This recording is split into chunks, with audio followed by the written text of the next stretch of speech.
মুসা আলাইহিস সালাম বলে, মালিক পাথর তোমার ভয়, জাহান্নামের ভয়, কান্দে জাহান্নাম থেকে মাপ চায়। রব্বুল আলামিন বলে, হে জামানার নবী মুসা, তুমি পাথরকে জানাইও ওকে আমি জাহান্নামের আগুনে জ্বালাবো না। বাজা মুসা আলাইহিস সালাম বলে, পাথর তোর কপাল ভালো, আমার মালিক তোর কান্না কবুল করছেন, তোকে মালিক জাহান্নামের আগুনে জ্বালাবে না। পাথরের কান্না বন্ধ হয়ে গেল। কিছুদিন পর যখন ওই পথ থেকে রওনা করলো, দেখে পুনরায় আবার পাথর কান্দে। নবী ধমক দিয়ে বলে, পাথর তুই কি আমার কথা বিশ্বাস করো নাই? তুই আবার কেন কান্দ? পাথর বলে, নবী রে, কথা বিশ্বাস করছি, কিন্তু চিন্তা ভাবনা কইরা দেখলাম আমি যদি না কান্দতাম আপনার নজরেও পড়তাম না, আপনার নজরে না পড়লে আপনি আমার কথা মালিকের কাছে বলতেও পারতেন না। পাথর বুঝি আমি জাহান্নাম থেকে মাপও পাইতাম না। যেই কান্নার উচিলে আমি পাথর জাহান্নামের আগুন থেকে মাপ পাইলাম, ওই কান্না পাথর আমি কিয়ামত পর্যন্ত আর ছাড়ব না। এই আল্লাহর বন্দারা, কবরের যাত্রীরা, একটা পাথর যদি মাওলার ভয় কাঁদতে কাঁদতে নহর জারি করতে পারে, তোমার আমার গুনার কথা মনে কইরা, জাহান্নামের কথা মনে কইরা,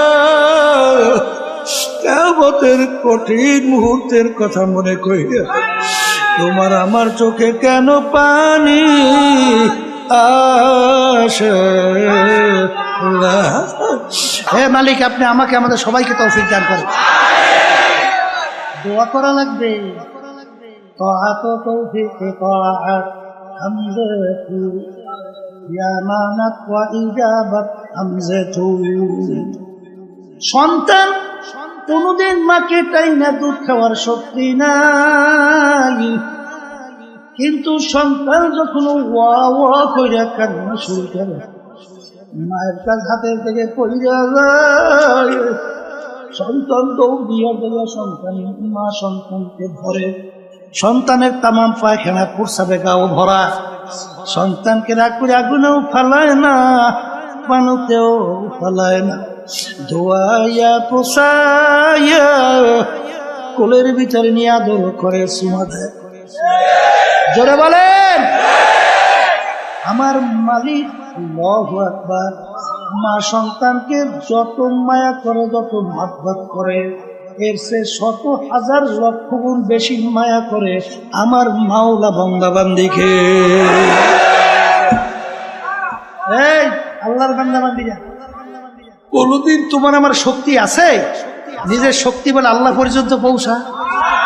আর একটু আসতে আছে? কিন্তু হাদিসে কুদসির ভিতরে আসছে, মান আতানি ইয়ামশি আতাইতুহু হারওয়ালা।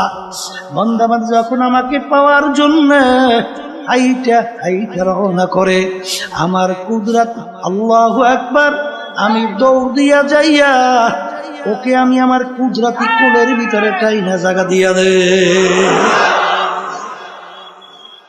এই বন্দাবন্দি এক পাবে, আমি 3.5 এক বাউস, 3.5 পাও দিকে বেশি হয়ে যায়, যদি চাইলে কোলে লড়বে। এটা ঠিক? তাহলে তোমার আমার কি দরকার? তোমার আমার দরকার নিয়াতকে খুশ কইরা একটু চেষ্টা যখন পুরাপুরি করা শুরু করব, আমার মালিক তো তাকাইয়া আছে, বান্দা বান্দি চেষ্টা করতেছে আমার হুকুম পালন করার জন্য, কিন্তু শয়তান এবং নফসের ধোঁকায় বাজান আপনারা জানেন, কারিমা বিবাকশা এবার হালেমা কেয়াসটা মাসিরে কামান দে হওয়া। মালিক একটু দয়া মায়া করে আমার দিকে তাকাও, আমি তো নফসে আম্মারের রশির ভিতরে, শিকালের ভিতরে আবদ্ধ, যত চেষ্টা করি ছুটতে পারি না। তুমি একটু দয়া মায়া কইরা তোমার রহমতের নজরে তাকাইয়া তোমার রহমতের কোলের ভিতরে কাইনা একটু জায়গা দেয়। বন্দাবান্দি যখন করুন সে মালিককে ডাক দেবে, আমার মালিক ডাকে সারা দেবেন না? আর কাছে তো দেবে না, দেবে না, দেবে না। আমার মালিক কিন্তু বড় দয়ার মাওলা, আমার মাওলা বড় মায়ার মাওলা। এ দুনিয়াদার পাগল, কার প্রেমে পড়ছো, কার মোহাব্বতে পইরা আমার মাওলাকে ভুলছো? এক মূর্তি পূজক প্রায় 30 বছর পর্যন্ত সনাম মানে ভূতের সামনে যাইয়া সনাম সনাম কুইয়া ডাকে, কিন্তু মূর্তি 30 বছরে একবারও তার ডাকে সাড়া দেয় নাই। একবার তার মুখ থেকে ভুড়ে শব্দ বের হইল সমাদ। আমার মালিকের একটা সিফাতি গান যখন তার মুখ থেকে বের হইল, সঙ্গে সঙ্গে আমার মালিক উত্তর দেয়, এ বান্দা তুমি আমাকে বলাও কা। বান্দা সেজদায় পড়ে কান্দে, মালিক 30 বছর পর্যন্ত সনামকে ডাকলাম, একবারও তো সনাম আমার ডাকে সাড়া দেয় নাই। তোমার নাম আমি ইচ্ছে করেও ডাক দেই নাই, ভুলে আমার জবান থেকে বের হইছে। তুমি তো আমাকে ভুলো নাই, আমি তোমাকে ভুলছি। তুমি সঙ্গে সঙ্গে আমার ডাকে সাড়া দিলা। আমার চেয়ে মুখার আমার দ্বিতীয় থাকতে পারে না। এই আল্লাহর বান্দারা পর্দা আলে না বান্দা মানে সেই কাজ করি, বাপ মার সঙ্গে একবার দুইবার তিনবার কঠিন কঠিন যদি অন্যায় করে, বাপ মার সন্তানে ঘরে জায়গা দেয়, লাঠি মেরে ঘর থেকে বের করে দেয় না? এই অনেক সময় টেলজিবিটি করিয়ে দেয় না? আবার বদদোয়া করতে থাকে না? এটা কয় না, আসতে করে করে লাঠি মেরে ঘর থেকে বের করে। কিন্তু এ নেমো খারামারে দলেরা, আমার মাওলার দেওয়া জবান দিয়া কথা বলি, আমার মাওলার দেওয়া নেমাত চক্ষু দিয়া দেখি, আমার মাওলার দেওয়া নেমাত হাত পা দিয়া কাজ করি, আমার মাওলার দেওয়া নেমাত ব্রেন দিয়া পড়াশোনা করি, ব্রেন দিয়া কালচার কইরা ব্যবসা বাণিজ্য কইরা বিভিন্ন সম্পদ উপার্জন করি, বিভিন্ন কার্যক্রম পরিচালনা করি। এই ব্রেন নেমাত কে দান করলো? সবাই মুখ খুলে কইছো আল্লাহ, সবাই মুখ খুলে বলো আল্লাহ। নেমাত কে দান করছে? হ্যাঁ, আল্লাহু আকবার, আল্লাহু আকবার। এই আল্লাহর বান্দারা, কবরের যাত্রীরা, বাজান একদিনও কি চিন্তা করছো? অনেক সময় অনেক অন্ধ মানুষ তোমার আমার সামনে এসে হাত পাতে পাত, হ্যাঁ, অনেক সময় আফসোস করে বলে, হুজুর মালিক আমাকে 2টা চক্ষু দেয় নাই, আমি তামাম দুনিয়া দেখি অন্ধকার, আপনাকে মালিক 2টা চক্ষু দান করছে, তামাম দুনিয়া কত সুন্দর ভাবে দেখেন। হুজুর পয়সা দেবেন, চাউল কিনবো, ভাত পাক কইরা খাবো। বাজার এই কথা শুনলে চোখে পানি রাখা যায় না। এক নেমুখারামের দলেরা, আমার মালিক ইচ্ছা করলে তোমাকে আমাকে অন্ধ কইরা দুনিয়ায় বানাইতে পাঠাইতে পারতো কি পারতো না? কি আসতে কয় না পারতো না? কারণ দুনিয়া তোর মূল্য ছিল কি?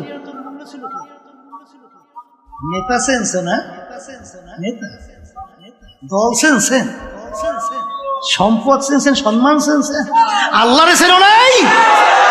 কথা ঠিক না? ঠিক।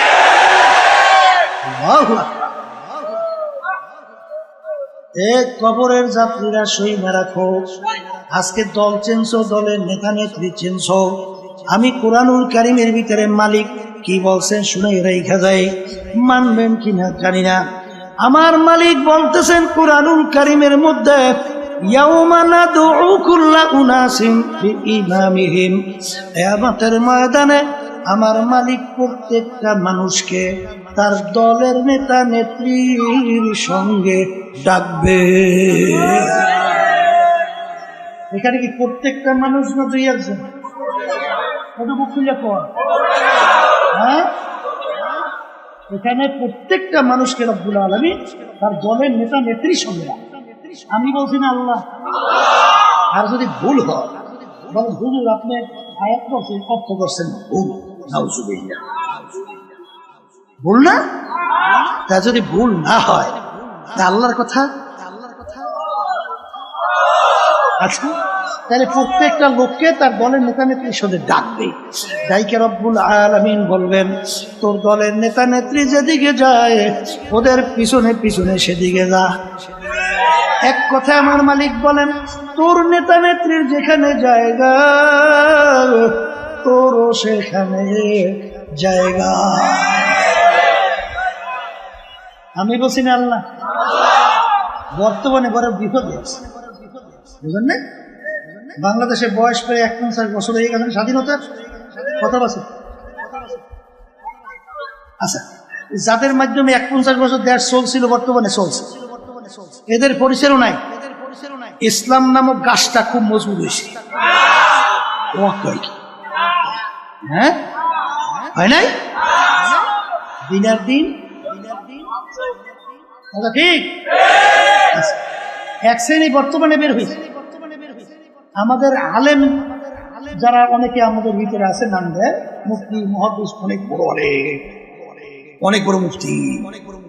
এরা দেখবেন ঠিক যখন জাতীয় নির্বাচন আসবে তখন বলবে, এই বেটা মন্দের ভালো, কোন উপায় নাই, আগে তো বাঁচা লাগবে বেটা, এরপর পরে চিন্তা করতে। আমরাও দেশে কয় না, না ও আমরাও দেশেও কয়, দেশেও আছে না কি কইবে মন্দে এ কপাল পোড়া। এই 51 বছর স্বাধীনতার বয়স, এই 51 বছরে মন্দের ভালো শেষ হয় না। তোমাদের কাছে আমি গ্যারান্টি চাই, কবে নাগাদ শেষ হবে? আসতে কয় দাহি বলো বলো, কবে শেষ হবে? কবে? তা যদি গ্যারান্টি দিতে না পারো, তাই ইসলাম নামক গাছটা মজবুত হবে কবে? আর এর কাণ্ড গজিয়ে এই তামাম বাংলাদেশকে কবে সে ফেলবে সেইটার কথা বলতে হবে আজকে। ঠিক না বে? ঠিক। হ্যাঁ, বসো। কথা বলছি, ইসলাম নামক গাছটা কি দুর্বল হইতে হইতে যাবে? হ্যাঁ, এত বুদ্ধিমান হইছো? হ্যাঁ, এত বুদ্ধিমান সাহাবায়ে কেরাম বোঝে না? আমিনু কামা আমানান নাস, তোমরা ঈমান আনো, তোমরা বিশ্বাস করো। সাহাবায়ে কেরাম যেভাবে ঈমান আনছিল, সাহাবায়ে কেরাম যেভাবে বিশ্বাস করছিল, সাহাবায়ে কেরামদের ঈমানের অবস্থান কেমন ছিল? পর্যালোচনা করা লাগে না?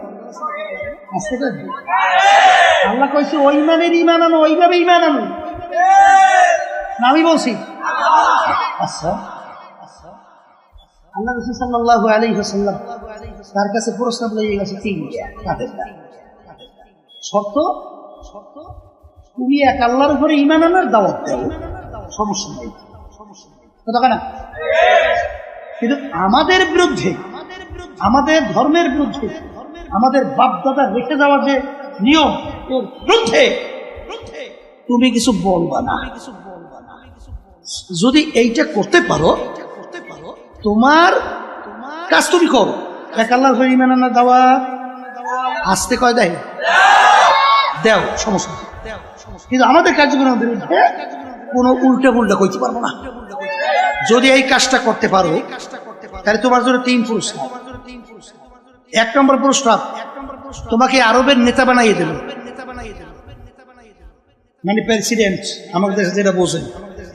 আরবের কি এক কথায় বাদশাহ কি বানাইবে? আমাদের দেশের ভিতরে আল্লাহ মাফ করুক, আমি যেটা দেখি শুনি সেইটা বলি। মেম্বারের জন্য ইমান যে কয়বার বিক্রি করে, শুধু চেয়ারম্যান হওয়ার জন্য কয়বার যে ইমান বিক্রি করে আর কেনে আর বেচে। আর এমপির জন্য তার কথা আমার মুখে বাইরেই দিয়েছে।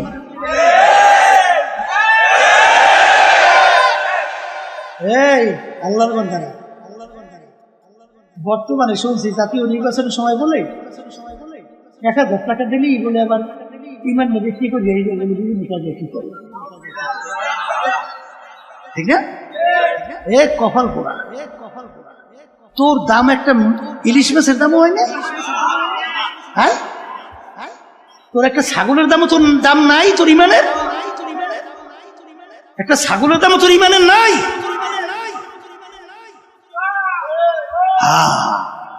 আমিনু কামা আমানান নাস, ঈমান আনো সাহাবায়ে কেরাম যেভাবে ঈমান আনছিল। এক নম্বর বাদশা বানাই দিল, আরবের ভিতরে সবচেয়ে বড় ধনী বানাই দেবো। বুঝলেন নাই? এই টাকা পয়সার জন্য, সম্পদের জন্য কতবার ইমাম বেঁচে আর কেনে আর তামসা করে না। 3 নম্বর প্রস্তাব, আরবিদের সবচেয়ে সুন্দরী মেয়েটা তোমার জন্য বিবাহের ব্যবস্থা করবে। এই জন্য তো সব পাবে, আসতে তো যতদিন সব পাল্লাপাল্লি মারামারি কাটাকাটি, এই খুব খারাপি গুম সবাই অন্য কিছু হ্যাঁ। আল্লাহ রাসূল সাল্লাল্লাহু আলাইহি ওয়াসাল্লাম ওদের এই প্রস্তাব মানছে না? হ্যাঁ, আল্লাহ রাসূল সাল্লাল্লাহু আলাইহি ওয়াসাল্লাম বলেন, হে কাফেরেরা, আরবের রাজা বানাবি আর ধনী বানাবি, সুন্দরী মেয়ের বিবাহের ব্যবস্থা করবে। শোন, যদি আকাশের ভিতরে চাঁদ দেখো না, চাঁদ ওইটা যদি আমার এক হাতে আর এক হাতে সূর্য নামাইয়া যায়, অসম্ভব। তারপর আমি এক আল্লাহর পরে ঈমান আনার দাওয়াত এবং তোদের অন্যায়ের বিরুদ্ধে আমি বলতেই থাকবো। আর বর্তমানে একদল বেরিয়েছে, আল্লাহ মাফ করুক, আমরা অনেকে হুজুর দাবি করি না, ফাসেকদের এমন ভাবে প্রশংসা শুরু করে মনে হয় যেন আল্লাহর ওলি এখন মাত্র আসমান থেকে নাযিল হয়েছে। হাদিসের ভিতরে আসছে, আল্লাহ রাসূল সাল্লাল্লাহু আলাইহি ওয়াসাল্লাম বলেন, যখন ফাসেকদের প্রশংসা করা হয়, রব্বুল আলামিনের আরশ থরথর করে কাঁপতে থাকে।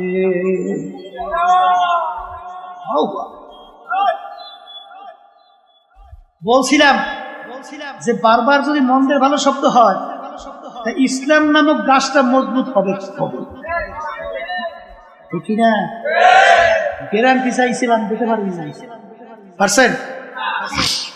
এই যে আল্লাহর কত ফজলুল করে রহমাতুল্লাহ আলাইহি রব্বুল আলামিন, তার ভিতরে আল্লাহ রব্বুল আলামিন ইলহাম, কথা ঠিক না ঠিক? আল্লাহ রব্বুল আলামিন ডাইলিয়া দেশে অন্তরের এমন এক কায়দায় আল্লাহর কুতুব পরিবেশ তৈরি করে রাখছেন। আব্বাল আল্লাহর কুতুব চিন্তা কইরা দেখছে, স্পেনের ইতিহাস 750 বছর মুসলমানদের রাজত্ব, মুসলমানদের অস্তিত্ব তারা সেরে পাওয়া যায় না, কথা কয় না? হে আল্লাহর বান্দারা, পর্দা আলেম মা বোনেরা, না আমেরিকা না লন্ডন সে হুরফাত, আমি মস্তে মদিনা কারু খুদায়া। হে আব্দুল করিম আব্দুল রহিম, হে রহিমা খাতুন, স্বামীটার নৌকা ছাড়ছো, নৌকা যায় কোথায়? তোমার নৌকা আমেরিকা লন্ডনের ঘাটে ঘাট দিবে না আল্লাহর হাবিবের রওজা মুবারকের পাশে মদিনায় ঘাট দিবে? চিন্তা ভাবনা করে নৌকা চালা, কথা কয় না? মান তাশাব্বাহা কওমিন ফাহুয়া মিনহুম।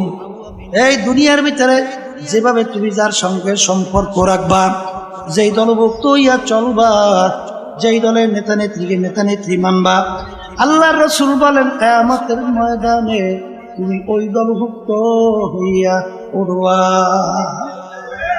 এবং ওই দলের নেতা নেত্রীর সঙ্গে তোমার হাসর হইয়া যাবে। যার সঙ্গে যার মোহাব্বত, তার সঙ্গে তার কিয়ামত। বলেন, যার সঙ্গে যার মোহাব্বত, তার সঙ্গে তার কিয়ামত। কথা ঠিক কিনা? সাহাবায়ে কেরামদের ঈমান কেমন ছিল? সংক্ষেপে দুই একটা শুনে গিয়েছে। দাওয়াত দিছে, হে বাদশা, সাহাবায়ে কেরামদের এক জামাত, সেই দেশে বিদেশে সবচেয়ে ঘৃণিত কাজ ছিল খাওয়ার পরে প্লেট পরিষ্কার করে খাওয়া। এক এক দেশে এক একটা নিয়ম থাকে না? এই দেশে বিদেশে সবচেয়ে ঘৃণিত কি? প্লেট পরিষ্কার করে খাওয়া। এখন সাহাবায়ে কেরামদের নিয়ম কি, সুন্নাত তরিকা কি? হ্যাঁ, প্লেট পরিষ্কার করে খাওয়া। এখন বাদশার মেহমান, তাদের সবচেয়ে কাজও ঘৃণিত। সেই কাজটা যদি বাদশার মেহমান না করে, তখন বাদশা সমাজে মুখ দেখাতে পারবে? বাদশা লজ্জিত হবে না? অপমানিত হবে না? বাদশা অনুরোধ করতেছে, হুজুর আপনারা খাওয়ার পরে প্লেট পরিষ্কার করিয়া চাইতে খান। হুজুর আমাদের দেশে সবচেয়ে ঘৃণিত কাজ হয়ে গেছে, এই কাজটা যদি আপনারা আমার মেহমান হয়ে করেন, তাহলে আমি সমাজে হুজুর মুখ দেখাতে পারবো না। আজকে আমার সম্মানের জন্য এই কাজটা আজকে আমাদের দেশের আল্লাহ মাফ করুক, যদি হইতো হতুয়া কয় কায়দায় ঘুরত, আসতে কয় হ্যাঁ কথা কয় না, ভাই খালি করছে না। আবুল ফজলের মতো লোক বাদশা আকবরের প্রতি হতে দিনে লাগি পুকুরি তাম দুনিয়ার ভিতরে সবচেয়ে জানার দিক থেকে পারবে, এত বড় দ্বিতীয় কেউ ছিল না। কোরআন কারীম বিনা নকশার হরফ দিয়া 30 পারা কোরআন কারীম তাফসীর। এখন ওলামায়ে কেরাম বসতেও তো বসে, সে কিন্তু আবুল ফজলের পথে ঢুকে। আর ওই সময় মুজাদ্দিদ আল ফিসানি রাহমাতুল্লাহি আলাইহি কি কন, বাদশা আকবরের বিরুদ্ধে দ্বীনে ইলাহির বিরুদ্ধে ফতোয়া দিয়েছে। কথা ঠিক না? যেই কথা বলতে চাইছিলাম, আল্লাহ রাসূল সাল্লাল্লাহু আলাইহি ওয়াসাল্লাম বলেন, হুব্বুদ দুনিয়া ওয়া সুকুল্লি খাতিয়াতি, সমস্ত গুনার মূল হলো এই দুনিয়ার মহব্বত, সম্মানের মহব্বত। কথা ঠিক না বেঠিক? এ কবরের যাত্রীরা, আমরা কেউ দুনিয়াতে থাকতে পারবো না, কেউ থাকতে পারেও নাই। এ আল্লাহর বান্দারা, পর্দালে মা বোনেরা, আজকে মুসলমানদের দায়িত্ব কর্তব্য হলো ইসলাম নামক গাছটার একটু ইসালি কইরা গোড়ায় পানি দিয়ে একটু তরু তাজা কইরা রাইখে যাইতে পারি কিনা? আসতে কয় দেয় যদি মাটি নিতে না যায়, ওই ঈদের উপরে কোনোদিন বিল্ডিং হয়? এখন যে ঈদ মাটির নিচে যাইবে, ও কোনোদিন বলবে, ও কোনোদিন চাইবে যে আমার তো কোনোদিন কেউ দেখবি, আমি মাটির নিচে যাব? কোনোদিন বিল্ডিং তৈরি হবে না। তোমার আমার মতো যদি ইসলামের নামক বৃক্ষটা আজকে রোপণ কইরে একটু চারাটা একটু সেলি কইরা একটু পানি দিয়ে সতেজ কইরা রাইখে যাইতে পারি, আল্লাহ ভালো জানে, বলতে পারি না কবে কি হবে। এই একদিন আল্লাহর ফজল করমে ইসলাম নামক গাছটা একটা বড় বৃক্ষে আল্লাহর ফজলে পরিণত হবে। কথা ঠিক না বেটি? রাজি আছেন কেনাকাটা চলুন সবাই না দুই একজন? নারায়ে তাকবীর, আল্লাহুম্মা মিন হাত নামান। दिन के सूरज डूब रही है हम लोगों के सामने, रोज़े महशर क्या जब है मुस्तफा की सामने। एक कबरेर যাত্রীরা, আল্লাহর বান্দারা, পর্দার আড়ালের মা বোনেরা, বাজান আমাদেরকে মালিক বানাইলেন তার ইবাদতের জন্য। ইবাদত শব্দের অর্থ মালিকের হুকুম অনুযায়ী চলা। বাজান নামাজ পড়া যেরকম নাকি ইবাদত, নামাজ না পড়াও কিন্তু ইবাদত।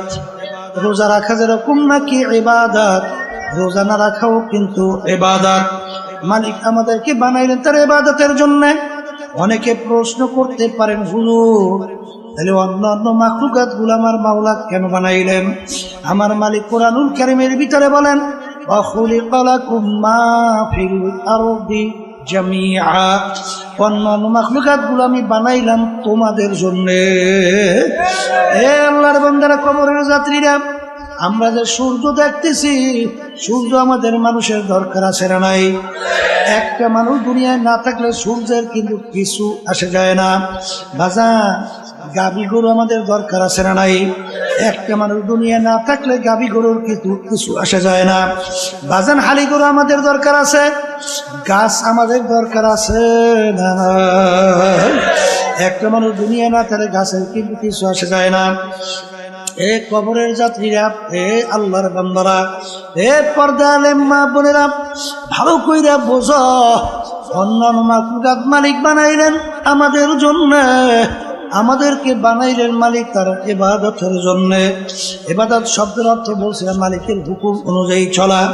নামাজ পড়া যেরকম নাকি ইবাদত, নামাজ না পড়াও কিন্তু ইবাদত। অনেকে বলে হুজুর নামাজ না পড়লে ইবাদত কিভাবে হয়? সূর্য উঠতেছে ওই সময় যদি নামাজ পড়ে সব না গুনাহ? সূর্য মাথার উপরে চলে আসছে, নামাজ পড়লে সব না গুনাহ? সূর্য ডুবতেছে ওই সময় নামাজ পড়লে সব না গুনাহ? পড়লেন নামাজ পাইলেন গুনাহ, কারণ কি? ওই নামাজটা মালিকের হুকুম অনুযায়ী হয় না। এ কবরের যাত্রীরা ভালো করে বোঝো, যেই কাজটা মালিকের হুকুম অনুযায়ী হবে ইবাদতের ভিতরে গণ্য হবে। আমার মালিকের হুকুম প্রতিটা মানুষের ব্যক্তিগত জীবনে আছে না নাই? আসতে কয়টা? পোশাকাদির ব্যাপারে আছে না নাই? পারিবারিক জীবনে আছে না নাই? সামাজিক জীবনে আছে না নাই? বাজান ব্যবসা ক্ষেত্রে আছে না নাই? কামাই খরচের ভিতরে আছে না নাই? রাজনৈতিক জীবনে আছে না নাই? বাজার আন্তর্জাতিক জীবনে আছে না নাই? এ কবরের যাত্রীরা, ছাত্র 10 সাবজেক্টে পরীক্ষা দেয়, 9 সাবজেক্টে যদি গড়ে 900 নম্বর পায়, প্রত্যেক সাবজেক্টে 100 নম্বর। বাজারে এক সাবজেক্টে যদি ফেল করে ছাত্র ফেল না পাস। আর 10 সাবজেক্টে গড়ে যদি 33 নম্বর পায় ছাত্র কিন্তু পাস। কথা ঠিক কিনা? এ কবরের যাত্রীরা, দিন কিন্তু পরিপূর্ণ। আমার মালিক বলছেন দিনের ভিতরে পুরা ঢুইকা তারপর আমার কাছে হাজিরা দাও। কিছু মানবেন কিছু মানবেন না, ছাত্র কিন্তু পাস করতে পারবে না। এই জন্য আমার ভাইদেরকে বলবো, পর্দারে মা বোনদেরকে বলবো, গাবি বানাইলেন মালিক আমাদের জন্য। আমার মালিক তোমার আমার দিকে তাকাইয়া তাকাইয়া বলেন, আব্দুল কারিম ও রহিমা খাতুন, আমি তোর বিচার চাইয়া চাইয়া দেখি। তুই গাবি গরু পালো, বাচ্চা হবে, বংশ বিস্তার লাভ করবে, গরু দুধ হবে, তুই দুধ খাবি, তৃপ্তি লাভ করবি। আমি তোর বিচার চাইয়া দেখি, তুই গাবি গরুটা এখন বাচ্চাও দেয় না, দুধও দেয় না। তুই কি করলি? গাবি গরুটাকে তুই ফালাইয়া দাও নাই, ছুরি ধার করলি, গাবি গরুটাকে শোয়াইলি, জবাই করে চামড়া খুইলা গোস্ত পাক করে নিজে আত্মীয় স্বজন নিয়ে খাইলি। খা বন্দাম, আমি তোর জন্যই বানাইলাম। আম গাছ বানাইলাম আম খাওয়ার জন্য। আম লাগাইলে আম হয় না, আমি তোর বিচার চাইয়া দেখি। আম গাছ কাটলি, তক্তা তৈরি করলি, বাকি অংশ লাকড়ি তৈরি কইরা আগুন জ্বালিয়ে ভাত তরকারি পাক কইরা খাইলি। খাবন তো আমি তোর জন্যই বানাইলাম। তোদেরকে আমি বানাইছিলাম আমার ইবাদতের জন্য। আমি তোর বিচার চাইয়া চাইয়া দেখি। ফজরের সময় মুয়াজ্জিন তোকে আমার পক্ষ থেকে ডাকে, আসসালাতু খায়রুম মিনান নাওম, ঘুম হইতে নামাজ ভালো। তুই নাকটাই না ঘুমাও, তুই আমার হুকুম পালন করতে মসজিদে যাও নাই। তোকে আমি ফজরে আমার ইবাদতে পাই নাই, জোহরে ডাকলাম তোকে আমি পাই নাই, আসরে ডাকলাম পাই নাই, মাগরিবে ডাকছি পাই নাই, ইশায় ডাকলাম পাই নাই। হারাম হালাল তো মিস কইরা খাইতে চলতে বললাম, খাও নাই, চলো নাই। আরে জুলুম করতে মানা করলাম, ছাড়ো নাই। মিথ্যা কথা বলতে মানা করলাম, ছাড়ো নাই। বেপর্দা চলতে মানা করছি, বেপর্দায় চলছো, পর্দা করো নাই। এক কথায় তোকে আমি ইবাদতে পাই নাই। এখন তোর বিচার তুই কর, তোকে আমি বানাইছিলাম আমার ইবাদতের জন্য। এখন তোকে মানুষ জবাই করে খাইবে, তাও তো জায়েজ রাখি নাই। এ বান্দা বান্দি, তোর বিচার কর, তোকে এখন আমি কোন কাজে লাগাবো? ভালো করে যাই না রাখিস। আমার একটা কাজ আছে, আমার একটা চুলা আছে, ওই চুলার নাম হলো জাহান্নাম। وقودها الناس والحجارة أعدت للكافرين এ কবরের যাত্রী আমি বলি না, আল্লাহ বলছে। জোরে বলো কে বলছে, জোরে বলো কে বলছে। আমার মালিক বলেন, শুইনারা তোর মতোই নাফরমানের আমার জাহান্নামের আগুন জ্বালাইতে হাজালি লাগবে। আল্লাহ আপনি আমাকে আমাদের সবাইকে মাফ করে